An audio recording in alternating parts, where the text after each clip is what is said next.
स्वागत अभिनंदन आभार आपका एक नए ब्लॉग में। और ये ब्लॉग होने वाला है थोड़ा सा इंटरेस्ट और एक पेट्रोल पंप और जो नितांत जिसकी आवश्यकता थी हमारे क्षेत्र में, हमारे यहाँ जो है गोलापार क्षेत्र में खुल गया है। यहाँ पर हमारे क्षेत्रवासी ग्रामवासी हैं, यानी कि बलवंत मेहरा जी ने उन्होंने एक स्टेप लिया टुवर्ड्स अच्छाई की तरफ, और ये उन्होंने एक सार्वजनिक काम खोलने का निर्णय लिया, जिससे बहुत ही एक स्वागत योग्य कदम है। और भारत पेट्रोलियम का एक पेट्रोल पंप खोलने का निर्णय, और वो आज यथार्थ रूप में हमारे सामने है। आज उसका उद्घाटन है और इस मौके पर हमारे साथ हैं हमारे क्षेत्र के लोकप्रिय और माननीय विधायक मोहनदा। तो उनसे उनकी थोड़ी सी बाइट लेंगे कि जो गोलापार क्षेत्र इस पुल की वजह से ये हमेशा ये दंश झेलता रहता है, और हमने अभी 15 दिनों में यह एहसास ये महसूस किया कि हमारा जो क्षेत्र है वापस 25 साल पीछे चला गया। क्यों वापस वही यादें फिर से ताज़ा हो गई, इस बारे में थोड़ी सी उनकी बाइट लेंगे और जानने की कोशिश करेंगे। नमस्कार मोहनदा, कैसे हैं आप? बहुत बढ़िया जी, बहुत धन्यवाद आपका। सर, सबसे पहले तो बधाइयाँ आपको यहाँ आने के लिए और धन्यवाद आपका, क्योंकि एक नया ये जो सार्वजनिक चीज है ये हमारे आपके क्षेत्र में खुल गई है। ये स्वागत योग्य कदम है इनका। जी हाँ, मैं पूरे मेहरा परिवार को, पूरे गोलापार क्षेत्र की जनता को बधाई देना चाहता हूँ, शुभकामनाएं देना चाहता हूँ कि इन्होंने इस क्षेत्र में जो है विकास का एक और कदम आगे बढ़ाते हुए सुंदर यहाँ पर लोगों के लिए सुविधा की है जी, और मुझे उम्मीद है कि पूरा क्षेत्र इससे लाभान्वित होगा। जी जी जी। अच्छा विधायक जी, एक जनता का क्वेश्चन है और हमारा हम सबका साझा क्वेश्चन है। जो प्रश्न है कि ये जो गोलापार है ये हमेशा बार बार इस तरीके की मार क्यों झेलता है? ये दंश हमारा कब जाएगा? ये जो पुल है जो आप देख रहे हैं ये बार बार क्षतिग्रस्त होता है और ये दिक्कतें होती हैं। इस चीज पर क्या कहना चाहते हैं आप? और सबसे पहले तो धन्यवाद आपका कि आपने आश्वासन दिया था और पुल चालू हो गया। देखिए, अतिवृष्टि के आगे किसी का बस नहीं है जी और इस बार भी जो लगभग आप समझिए कि 80-85 हजार क्यूसेक पानी अचानक आ गया, उसकी वजह से गोला की पुल को कोई खतरा नहीं हुआ। हाँ जो अप्रोच रोड था, पानी ने जब पटाव किया था अप्रोच रोड से पटाव कर दिया, हाँ और जो है जो अप्रोच रोड थी पुल को जोड़ने वाली जो सड़क थी वो टूट गई थी। जी मैं उस समय हरियाणा था और तीसरे दिन चौथे दिन जब मैं यहाँ पहुंचा था पुल पर, जी उस घटना के तीसरे दिन, तो मैंने उसी दिन अधिकारियों को बुलाकर निर्देशित कर दिया था कि किसी भी कीमत पर 15 दिवस के भीतर इसको चालू करें।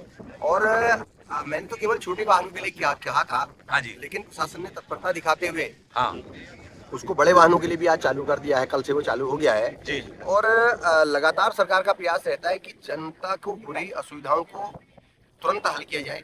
लोगों के आवागमन में, क्योंकि ये क्षेत्र न केवल गोलापार चौरगलिया बल्कि सारगंज पीलीभीत तक का उत्तर प्रदेश को जोड़ने वाला ये मार्ग है, तो इसके बाधित होने से लोगों को निश्चित रूप से दिक्कत हो रही थी।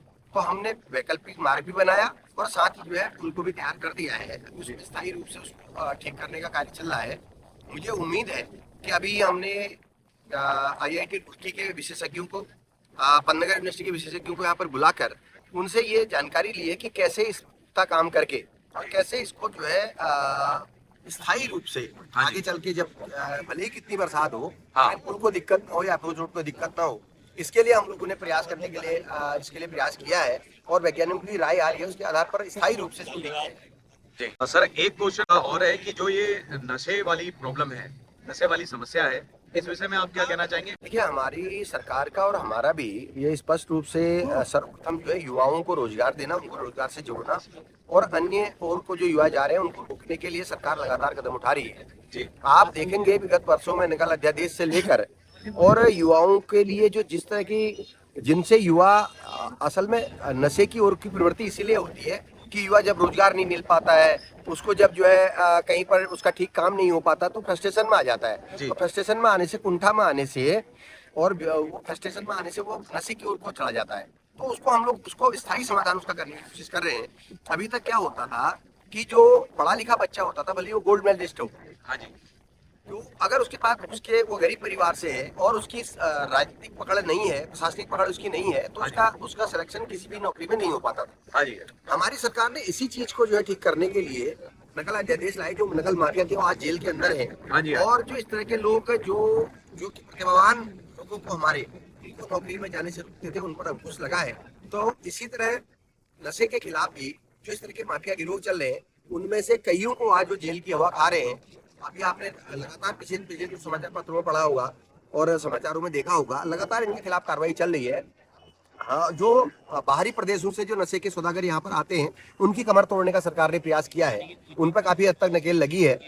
इस समय तो मेरे पास नहीं है, लेकिन अगर आपको दिखाऊंगा, जी। हमारे पास विगत 2 वर्षों में हमने लगभग 15 वर्षों से भी अधिक, पिछले 15 वर्षों से भी अधिक हमने जो है नशे का सामान जो है बरामद किया है और इनके खिलाफ कार्रवाई की है।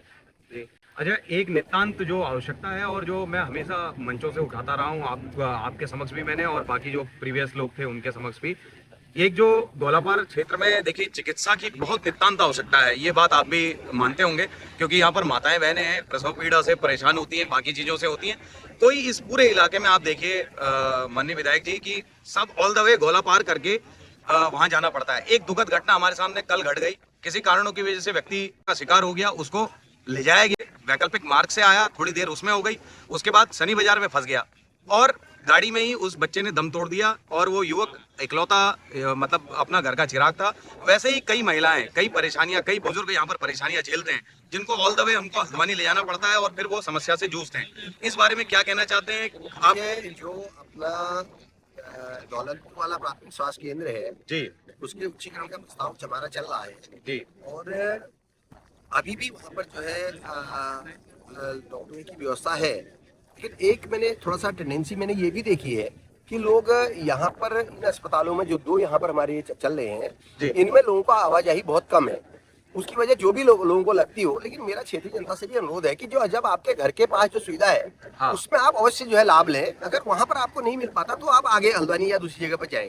लेकिन इनके उच्चीकरण का प्रस्ताव हमारा गतिमान है और बहुत जल्दी हम लोग उसके लिए कार्य कर रहे हैं। बहुत जल्दी ये हमें इसका उच्चीकरण होकर जो है हम एक इमरजेंसी के साथ और इसमें कुछ जो है लोगों की भर्ती होने की भी सुविधा हो, हाँ जी। और जो हमारी गर्भवती माताएं बहनें हैं उनके प्रसव की व्यवस्था हो, इसके लिए हम लोग कार्य कर रहे हैं।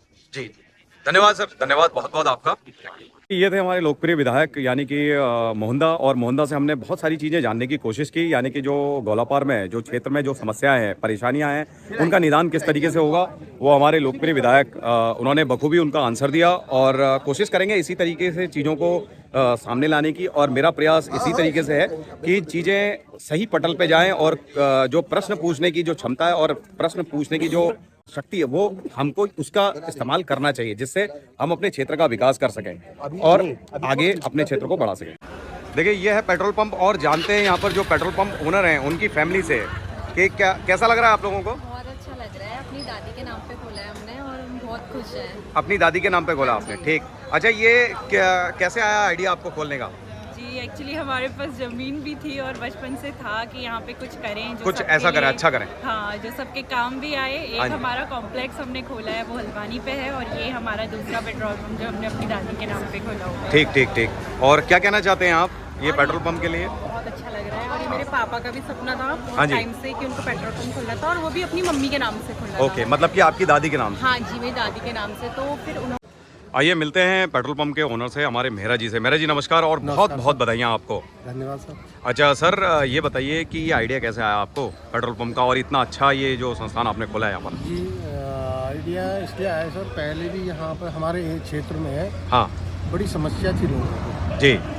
तेल की। हाँ, इनको हाँ। काफ़ी दूर जाना पड़ता था, या तो आपके काठगांव हाँ हाँ या फिर चौरगलिया। हाँ। बीच में उसके बाद एक प्राइवेट पेट्रोल पंप जो यहाँ पर है खुल गया। तो यहाँ हाँ, हाँ। 3 किलोमीटर ऊपर, हाँ जी हाँ जी। उसमें भी समस्या आ रही थी इनको। हाँ हाँ हाँ किसी का तेल अगर अचानक ख़त्म हो गया तो हाँ हाँ छोटे छोटे दुकानों में, छोटी दुकानों में लोग तेल खरीदते थे, तो हाँ हाँ 100 रुपये का आधा लीटर, उससे भी कम अगर उनको मिलता था, तो हाँ, हाँ। उस वजह से काफ़ी शिकायतें मेरे पास आई, हाँ जिसकी वजह से मेरे संज्ञान में यह आया कि मैंने भी एक संकल्प, मतलब समझ लीजिए, ये लिया हाँ हाँ कि माता जी के नाम से। हाँ हाँ। उस टाइम मेरी माँ जिंदी थी, अच्छा अच्छा अच्छा। उसी समय मैंने माँ से बोला हाँ हाँ कि अगर आप मुझे आशीर्वाद दें हाँ हाँ तो शायद मैं लोगों की भलाई के लिए कुछ कर सकूं। हाँ हाँ पेट्रोल पंप इसीलिए मेरे दिमाग में आया, जो मैं कामयाब भी रहा, हाँ हाँ और ये मेरी काम से पूरी 9 सालों की तपस्या है, हाँ। और लोगों ने मेरा साथ भी दिया। आज बहुत- मुझे पता चल रहा कि हाँ, वाकई लोगों को परेशानी थी, सही बात है।